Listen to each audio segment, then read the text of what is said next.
জীবনের নানা চ্যালেঞ্জ, ব্যর্থতা, দুশ্চিন্তা এবং অনিশ্চয়তা আমাদের অনেক সময় দিশেহারা করে তোলে।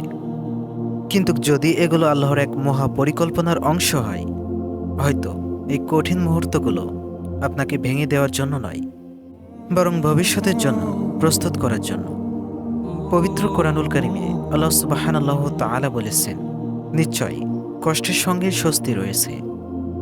বিশ্বস্ত ইসলামিক ব্যাখ্যা অনুযায়ী, যদি আপনার জীবনে এই 7টি লক্ষণ স্পষ্টভাবে দেখা যায়, তবে ধরে নিতে পারেন আল্লাহ আপনাকে বিশাল এক সাফল্যের জন্য প্রস্তুত করছেন। আসুন জেনে নেই সেই লক্ষণগুলো। 1 নম্বরে বলা হয়েছে, একের পর এক কঠিন পরীক্ষার সম্মুখীন হওয়া।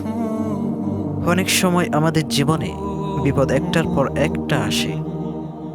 মনে হয় যেন সবকিছু আমাদের বিরুদ্ধে যাচ্ছে, কিন্তু এটি হতে পারে আল্লাহর পক্ষ থেকে আপনার মঙ্গল কামনার ইঙ্গিত। সহিহ বুখারী শরীফের একটি হাদিসে এসেছে, রাসূল সাল্লাল্লাহু আলাইহি সাল্লাম বলেছেন, যখন আল্লাহ তার বান্দার মঙ্গল চান, তখন তিনি তাকে দুনিয়াতে কঠিন পরীক্ষায় ফেলেন।